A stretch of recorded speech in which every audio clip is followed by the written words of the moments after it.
time aboard. This is the Miles to Go podcast. And now here's your host, Ed Pizza.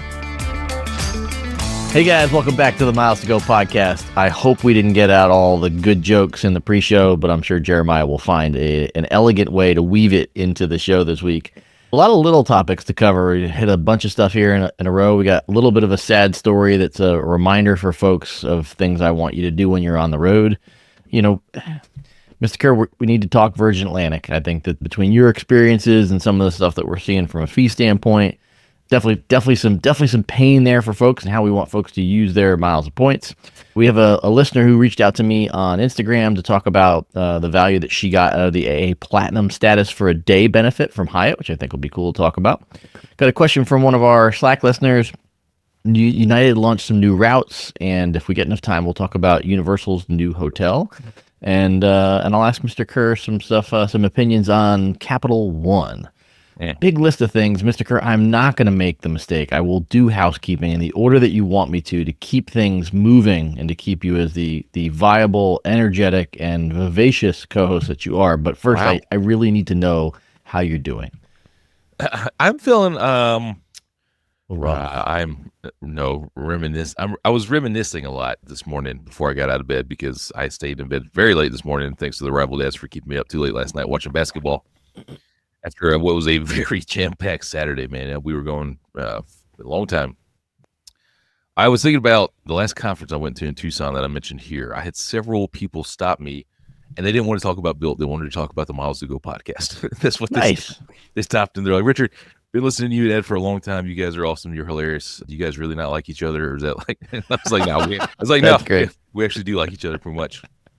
And I think sometimes in our very busy and hectic lives that you and I have, that we just sit down for 1 hour every week and we talk into a microphone, and sometimes I just forget that people actually listen to this until I get out there.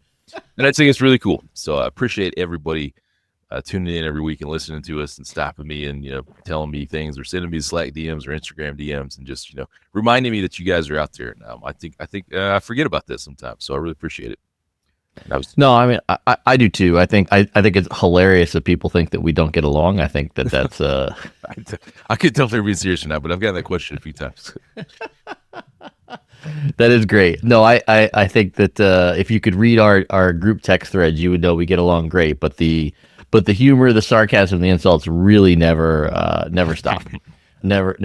But since we're talking about listeners, and I understand this might mess you up a little bit, but before housekeeping, I'm gonna just throw this out there because I do think there's a small possibility this was you, but someone sent me something. Okay. And they obviously listened to me, so that could be you, though you don't listen to me much. But there was a note, and it was from Amazon. I won't say what's on the note because if it wasn't you, Mr. Kerr, then at least somebody can identify themselves by what they put on the note. So in true audio podcast fashion, the video standpoint, I'm gonna reach down and pick something up to show listeners. Actually, probably gonna show viewers. Yeah, let's show the listeners. So Mr. Kerr, you remember we had a conversation on the show. You talked about Delta and some of your concerns with them. And while this is not a Biscoff concern, though that was a big concern of yours, you did talk about sun chips. And so since I said I literally like sun chips, somebody sent me an entire case of Harvest Cheddar sun chips. Of Harvest Cheddar sun chip bags, which I love, and I really hope was you, but I don't think it was. It was not me. No. It wasn't me. I would send you cholesterol medicine and some vegetables because that's what you need, man. You don't need any more sun chips. And for whoever this mystery person is listening, Albany's gummy worms. Albany's gummy worms. Yes, that's all. I'll just leave that hint right there. Look, if you want to have second best, you send Mr. Kerr Albany's. That's what you want to do. So no, big thanks as I'm drinking from my cup of coffee given to me by one of our listeners. Thank you to whoever sent me the chips. I am absolutely going to enjoy them. I probably won't take them on airplane flights because, as Kerr said, they don't travel well. No. Although maybe I'll stuff I'm hitting the road today, so maybe I'll stuff a bag in the backpack today because I can enjoy it while I'm on working Wi-Fi on American Airlines today, Mr. Kerr. I got sent a lot of pictures of people eating their Biscoff cookies on Delta planes this week. That resonated. Right? So thank you to all of you people sending me. My Instagram DMs were full of people eating their Biscoff cookies, and politely, many of them showing me that they had their napkin and they were cleaning their crumbs up. So we all thank you. Well, there you go. We thank you. Playing better than you found it. We definitely thank you for that. So one last thing before we get to housekeeping, I do think it's appropriate for us to bring our esteemed producer Jeremiah out behind the woodshed, because when we designed the thumbnails for that episode about Biscoff cookies, he had no idea what a Biscoff cookie looked like. Oh, Jeremiah. So I'm deeply offended by the fact that we've gotten this far in our relationship and he doesn't know what a Biscoff cookie tastes like. So maybe I need to do what the Sunship, very valuable listener, did and send Jeremiah some Biscoff cookies so he can understand the wonderfulness that Kerr doesn't like. Yeah, don't send them to me. Send them somewhere else. All right, a little bit of housekeeping. Mr. Kerr loves this part. You could text us or leave us a voicemail, 571-293-6659. He is at Kerr Points on all those social media channels. I am at Pizza in Motion. There is yet another extension of TikTok. So we have it for at least another 74 days as of time of recording. Mr. Kerr, I can tell that you're excited about it, which means you can find Miles to Go podcast on both TikTok and Instagram. More Mr. Kerr for you on all of your social medias. It's pretty exciting stuff. Everybody's happy. Yeah. All right, so let's start out on a little bit of a sad note, and then we'll move on to some happy stuff. I'm going to talk a little bit about my Yankees, but not necessarily about baseball. Short story, a guy who played for the Yankees for a number of years, was actually one of my favorite players, real utility guy named Brett Gardner, retired from the Yankees a few years ago, was on vacation with his family recently, and his 14-year-old son died while they were away on vacation. They were in Central America. I think it was Costa Rica. It's early in the investigation, but early results point towards a carbon monoxide problem in his room. And man, like you and I are both dads. Like I can't even imagine losing a child. It's an unbelievably painful story. But I think, for folks that maybe think that hotels take care of this. I mean, some hotels do, but you got all these alternative lodging options, Airbnb, VRBO, stuff like that. Where I don't know if those sorts of places are all protected. Of course, they're supposed to be, but we'll put a link in the show notes. I ordered a second one just to make sure I had one whenever we had 2 hotel rooms this past week when I heard the Brett Gardner story. But you can buy a carbon monoxide detector, a portable one, for like $20. And the one that we use, it's about the size of a hockey puck, and the battery on it lasts, a week to 10 days once you charge it. And you just take it with you, throw it in your suitcase, and just stick it somewhere on your nightstand in the hotel room. It's, it's such a horrific story, but I mean, I think there's an easy, cheap way to protect yourself when you're on the road. Yeah, I guess I should invest in one of those. That is just unbelievably unfortunate to have that happen on vacation. And again, can't imagine what that entire trauma process is like. So best wishes to the family there, and people go and protect yourself, please. Yeah. Yeah, it's an easy way to fix it. I would say, I don't know that I've ever heard mine actually, go off. But it beeped when I charged it the first time. So, Hit the test button. Yeah, exactly. Hit the test. I should hit the test button to make sure they actually work. But frequently on the road, sometimes we'll have 2 hotel rooms, and I don't really think about it. I only had one.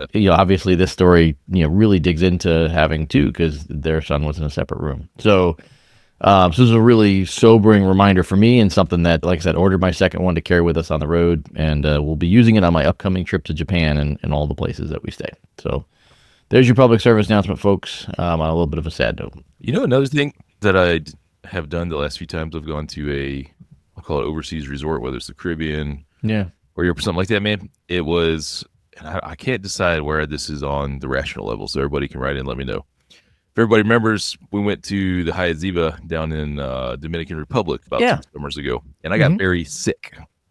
Yeah. And I was like, there's no way I'm getting the stereotypical all-inclusive, Caribbean rot, but there I was. But we all had the same food. Like, we all ate from this, like, family meal together. The only thing that I had that my family did not have was a cocktail with booze in it. Yeah. My conclusion has been bad booze that I got. And that made me very sick for many, many days. And since then, since reading all the other stories, man, at those resorts now, I only order beer, and it's in the bottle so that I can see them open it. Yeah. And I'm like, I know your odds are incredibly low of anything like this happening, but I was so miserable and ill for those 4 days that I was just like, that's it. Like, and again, we ate for at a Turkish restaurant with a bunch of meze, and we all had the exact same thing from the same plate, and nobody else got sick. I did. So, like, I don't know, man. Where does that put up on the like irrational list of things that I should not be worried about that for some reason I am, because I don't want to do that again. I mean, I'll give you my answer. I've heard enough stories about tainted booze in Mexico that I don't know that I would take that chance. You know, to your point, I don't drink hard liquor, so it's easier for me to say I'll just have wine or beer. But yeah, I mean, you know, I think a couple of things. One, I think the flavor of wine for me, at least, I think it would be easier for me to tell if somebody like poured a glass of wine for me and something was, you know, off in it. But to your point, like, you know, like, is it worth the risk? You know, like, how bad do you need a rum and Coke while you're on vacation versus having you know, the nectar of the gods, Coors Light? There's a lot of people punching the radio right now going, really bad. I need the cotton. Like, I get it. And again, if I had not had that very terrible experience, I don't know if this would be on my radar, but I was like, you know, and there's, again, no definitive way to prove that except that we'll literally all ate off the same plate and everybody else is fine. So I don't know, man. But I also don't plan to really go to that many more all-inclusives in the Caribbean. It's just not my jam, just not my thing. So that's my one less thing I should probably be worrying about that I do. Yeah, I look at trips like that as sort of like, you know, hitting the drive-through at McDonald's. Like, it's sort of like a guilty pleasure. Like, I would it's like a fast food vacation. I would do an all-inclusive, but I love exploring places more than say your typical all-inclusive. It's, you know, I guess if I want to get caught up on email, an all-inclusive vacation would be a good thing for me to do. All right, so we want to talk about one of the new Hyatt benefits that rolled out this year. But before we do that, I want to recognize a couple of Slack members for their humor, and Mr. Kerr, you know, jumping in with his own humor as well.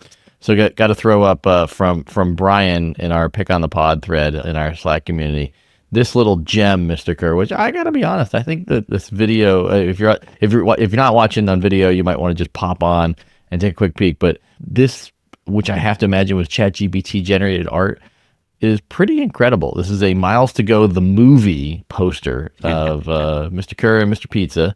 And it's, you know, I mean, like, a pretty accurate with the microphones, the t-shirt, I think my hair is grayer than that. But other than that, I mean, I think the rest of it looks pretty accurate. What do you think? I took one issue with this poster, which is awesome. I put it on my Instagram stories and it got a ton of people laughing at it and liking it and awesome. And you have to pop on YouTube to see this thing. It's like cartoon of us.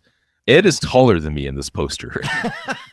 I just don't think that's very accurate. Otherwise, it's pretty great and entertaining thing. Because I don't know how Ed is taller than me. So all right, I haven't shared this on my feed, so it sounds like I need to share it and call to test the fact that I'm tall. Yeah, I had a bunch of coworkers that were like, "Oh my god, this is fantastic," and I imagine it'll probably show up somewhere soon in the Built office. I really hope so. There's a couple people at the Built office I could talk to help make that happen. But I think it would be worth noting that Chris and a bunch of the Pizza Slacker folks also came up with this little gem that they had shared with me in the text a while ago. But if you're not watching, you're missing what has to be the best of the week, which is a slice of pepperoni pizza reclining in what looks like a pretty comfortable premium economy first class-ish kind of domestic first class-ish kind of chair. It's like a little sky bed because you got room for your feet. You don't even have to like dangle them down or anything. Yeah, we'll get this design out there. Maybe Global Airways is still looking for the interior design and they can fill their A380s up with this little lounger that you got going on there. I mean, like, it's kind of got the Starlux color. So, I mean, this feels very Starluxy to me, which I will be flying Starlux later this week. Unfortunately, in the back of the bus, not in the front of the bus. So yeah, it's all right. Yeah, could be worse. Well, so there's our brief detour into humor.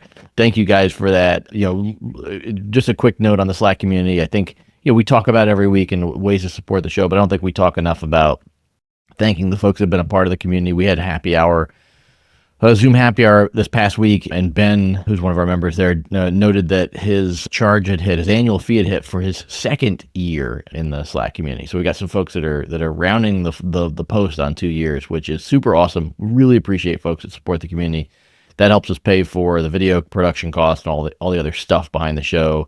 We also make some charitable donations off the money that comes in from Slack. So if you're a fan of the show and you want to spend a little bit more time with Richard and I, we do question your sanity a little bit, but we can answer your questions in our channels on Slack, happy hours on a weekly basis, and we've got some meetups coming up in Chicago and Vegas. A few bucks a month to support the show. There's links to that in the show notes, and we really appreciate everybody that supports it. Brian and Chris and all those guys who created these awesome pictures. Ben, you know, rounding your second year, Sally, Susan, we'll do a better job calling out all those folks who have been a part of the Slack community for a while and thanking you guys for the support. On to our friends in London and Virgin Atlantic. Ooh, you want to go Virgin first? All right, Virgin we're doing, and then we'll do Hyatt after that. So Virgin, a couple of things here. I think first off, we talk about the right value for miles and points a lot, and I think for folks who don't do the points and miles thing a lot, they probably don't pay attention to the taxes and fees part of it. And so this story that Frequent Miler popped out about a week ago talks about something that we're seeing more of lately, which is either a return to or a move into higher fees and taxes on award tickets. Now, in some cases, these are government required fees, i.e. like the departure charges out of London. But in many cases, these are surcharges that the carriers add to tickets that don't really tie to anything other than they feel like this is how much they should charge you. I think Mr. Kerr might say that this is a little bit of the math of the behind the scenes of what airlines charge each other. Mm-hmm. Any way you go, it's not really tied to anything that you do as a customer, other than you're redeeming your miles in a way that's probably more expensive for the airline.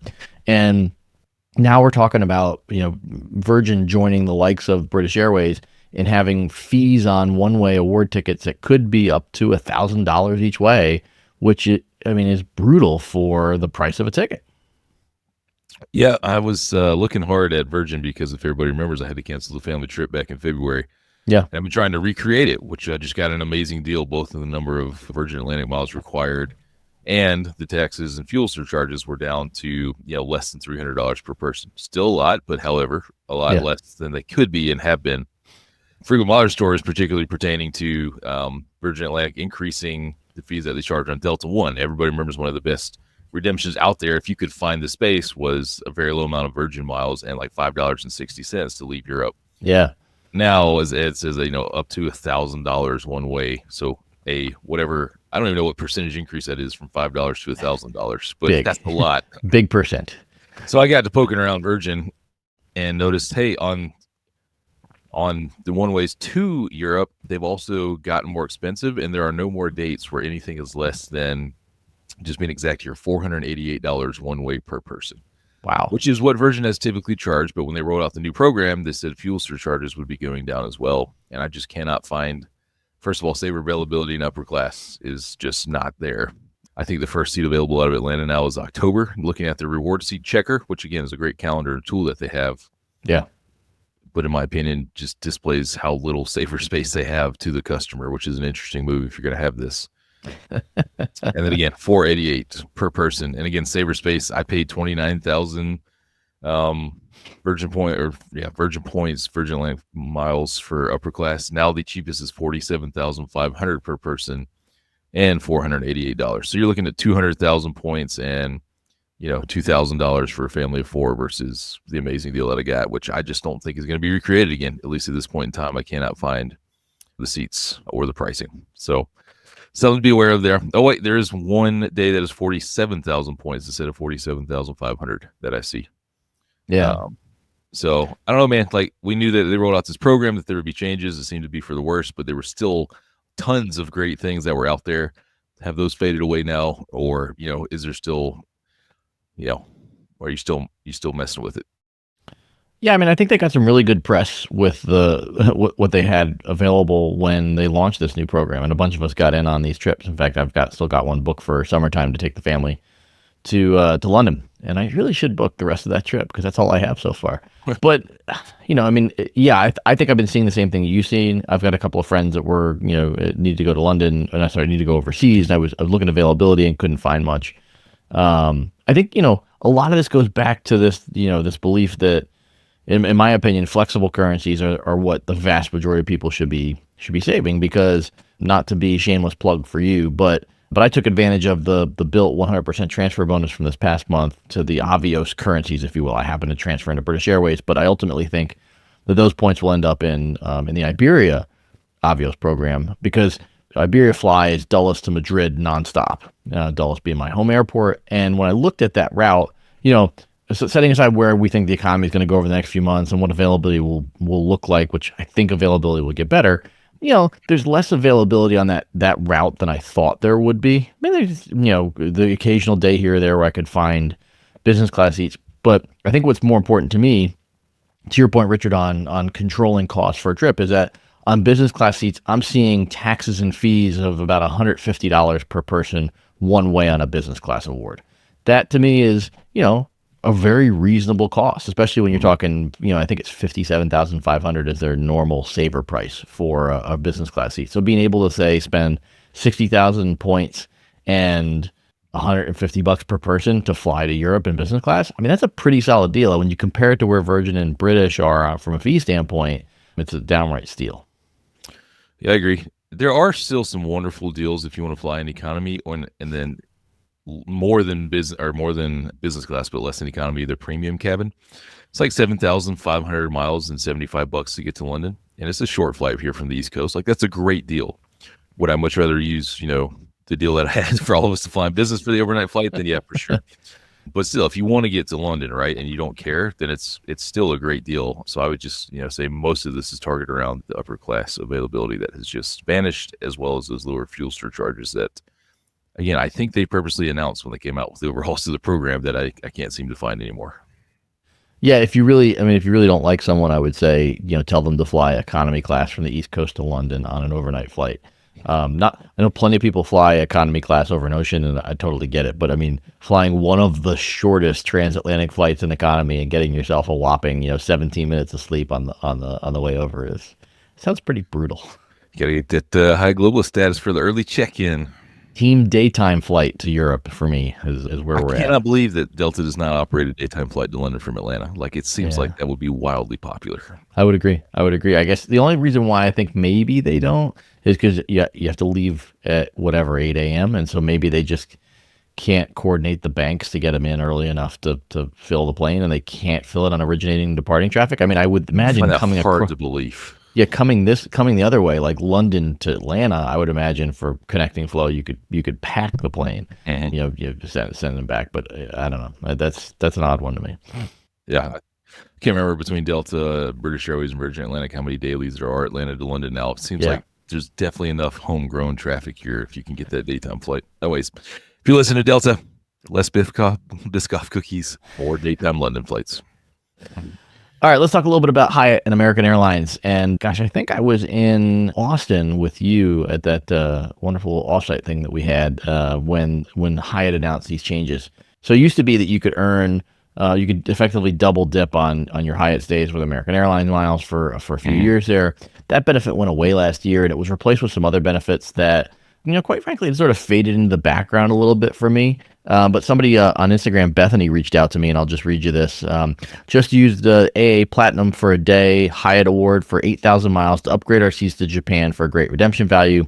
Ended up booking cheap seats for our family of 5 with an American discount for a Thanksgiving Japan trip, and I used my 4 main cabin extra coupons to upgrade 4 of us for savings of $698. So what she's talking about here is that for 8,000 points, you can redeem for what they call platinum status for a day on American Airlines. And so you get all the benefits of platinum for a specific trip. In this case, she got extra legroom seats, but you can also get free check bags, things like that. So 8,000 points off the top of my head is like what's that, like a category 2 property for a free night. So you're giving away some level of value for sure, but I think you and I would agree most category 2 Hyatt properties aren't going to ring in at $700 a night. So if you're able to use your points in a way like this for a specific trip, I think it could be a really great value. And I think to some degree, in most cases, as long as you're not shooting for like domestic upgrades or something like that, you should be able to tell what the value is before you redeem your Hyatt points. So in this case, I'm sure Bethany looked at the seat map, could tell that there were seats available that she wanted on this flight. So she knew what value she was going to get before she even redeemed her 8,000 Hyatt points. So yeah, it's one of those things that I remember them announcing it. I remember thinking about it, but I was, maybe just thinking about it from the perspective of a guy who has executive platinum status and who has 1K and doesn't think about paying for extra legroom seats. But man, given how much the airlines charge for this, Richard, this to me strikes me as a really good redemption for Bethany. Yeah, I completely agree. I've looked at it a few times and thought, hey, if I did have like a long transcon with the family and we could all get those seats and save a whole bunch of money, then it seems like a great use of points. And I've definitely cruised it here on the Hyatt website a few times to see, what the going rates are for these American Airlines benefits. Yeah.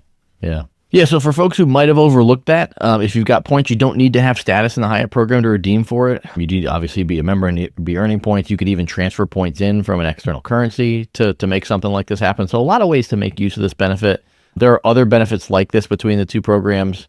This one still strikes me as probably one of the more valuable ones. There's some other options with free nights and stuff like that going the other way from American. I think you can get Advantage Gold status for a day, but I would say, this sort of, when I look back at this chart after Bethany messaged me the other day, this sort of feels like the sweet spot in terms of value. Now, she's obviously maximizing it for, family of 5.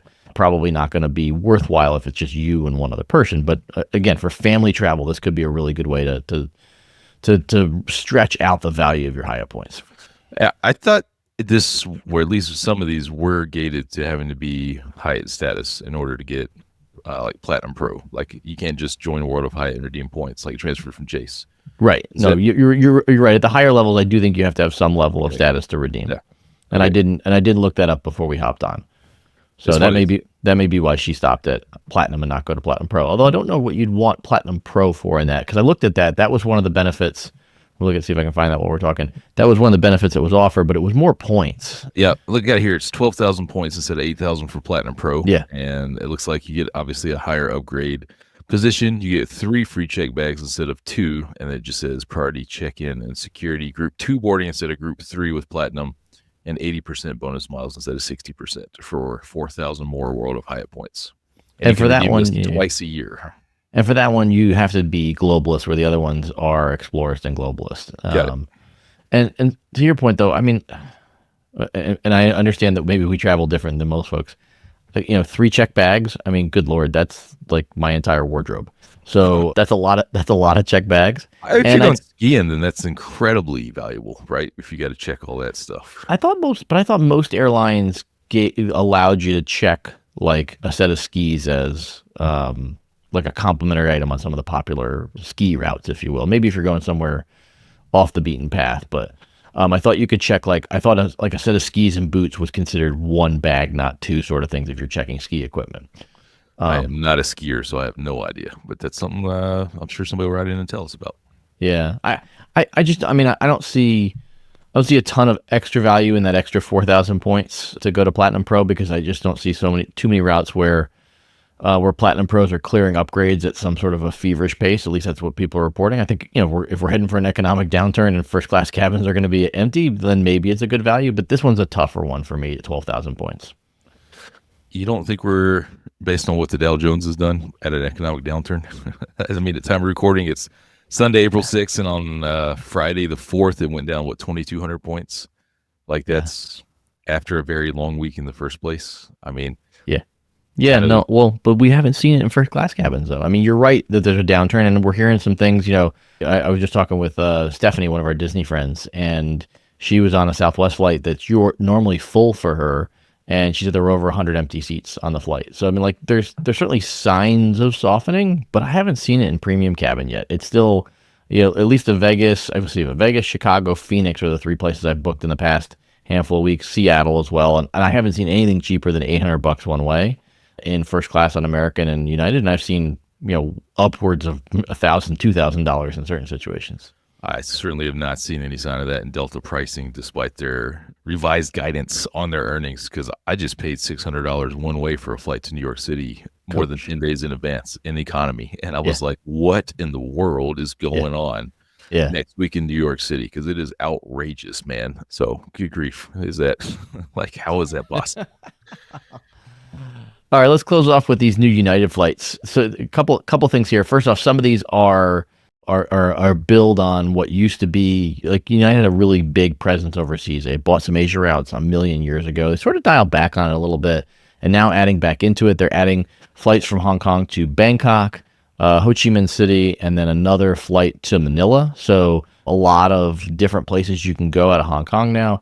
And then an interesting seasonal route. They're launching service from San Francisco to Adelaide in Australia, which is a long, long flight. But seasonal service, for their summertime starting in December here. And this is one of those ones that, I don't know. I mean, like, I don't know how popular this is going to be. So this could be a really good option for grabbing award service if they're not filling that flight.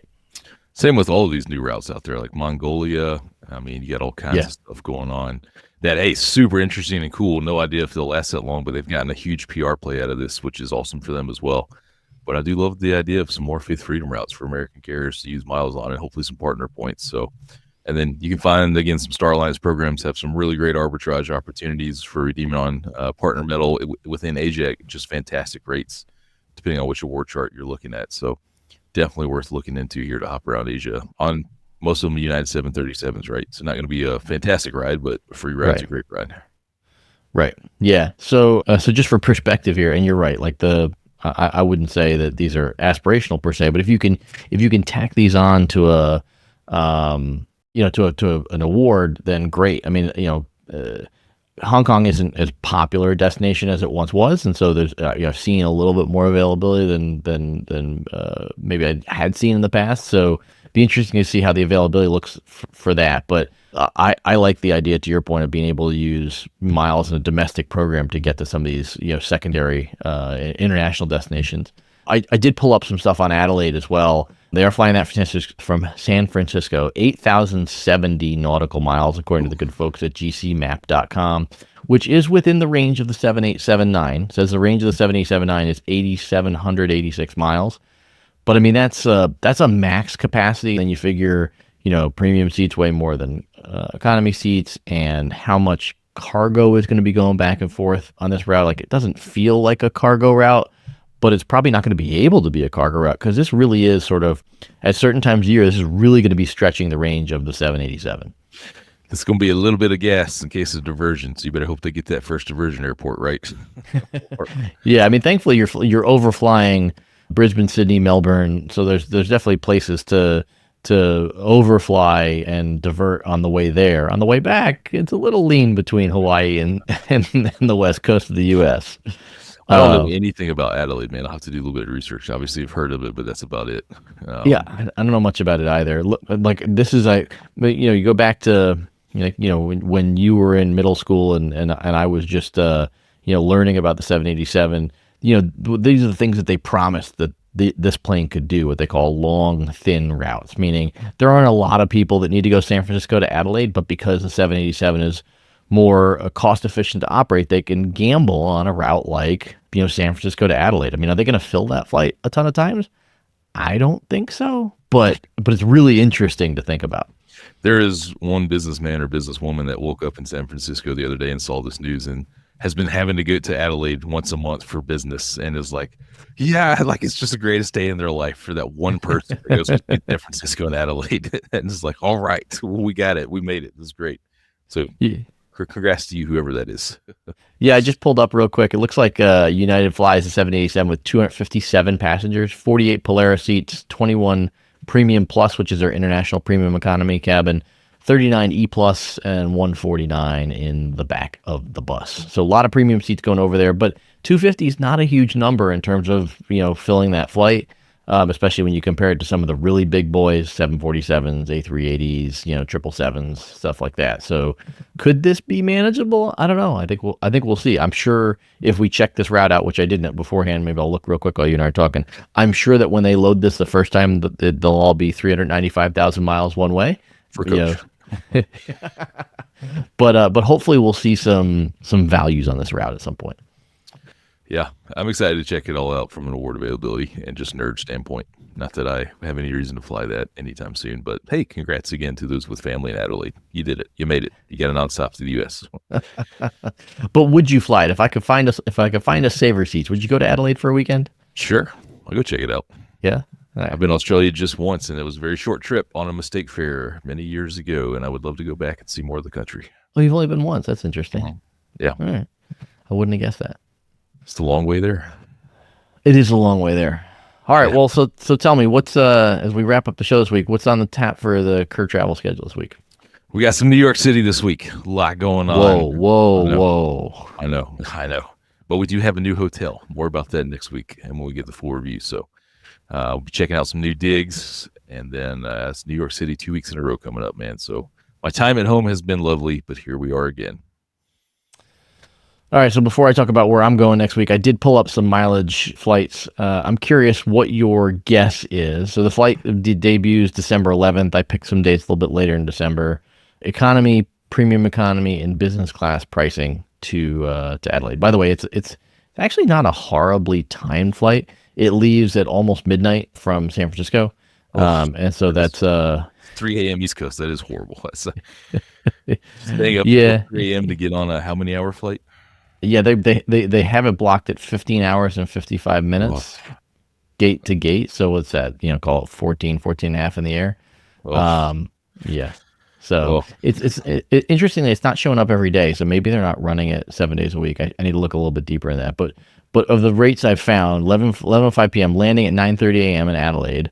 What are you saying the rates are for those 3 cabins? Economy is going to be 60,000. Premium economy 150, and then Polaris probably like 250.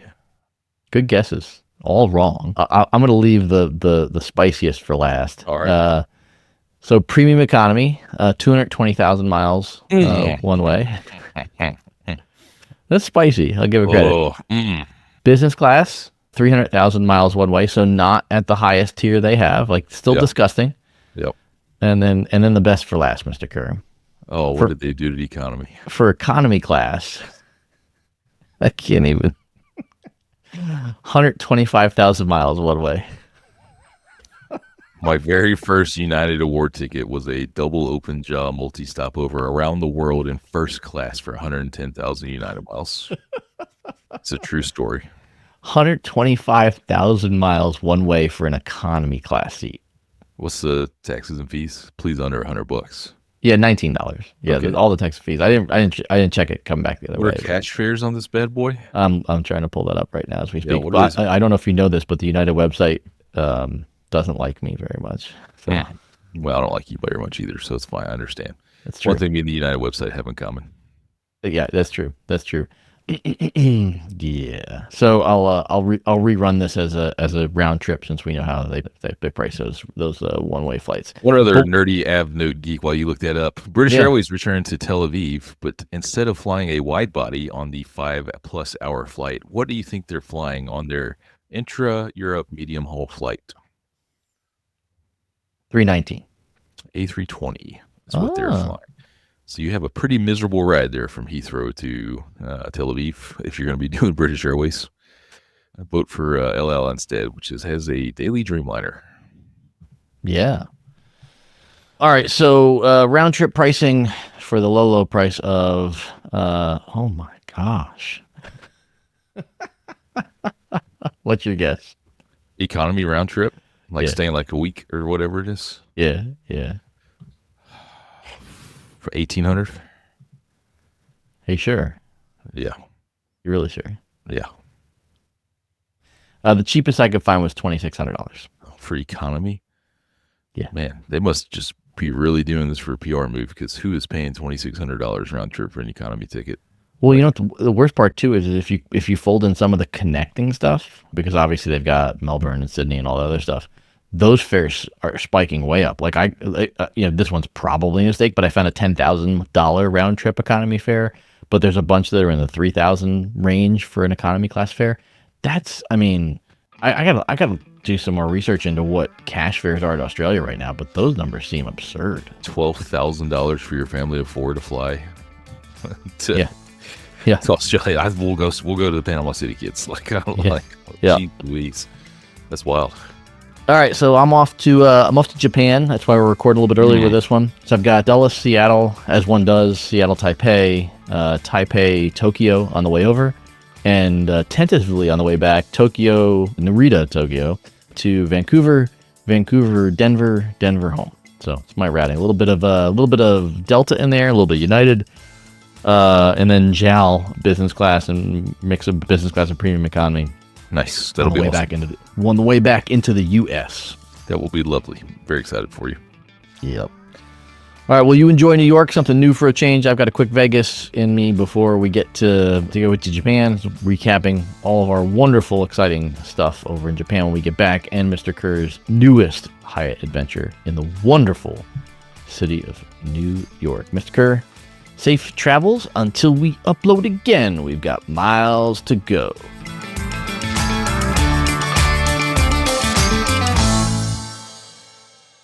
I think it's hilarious that people think that we don't get along. I really don't like you in this moment. Just want to say that. I'll let Mary know you said that. Well, you can let her know that Uncle Ed is mad at her. Uncle Eddie.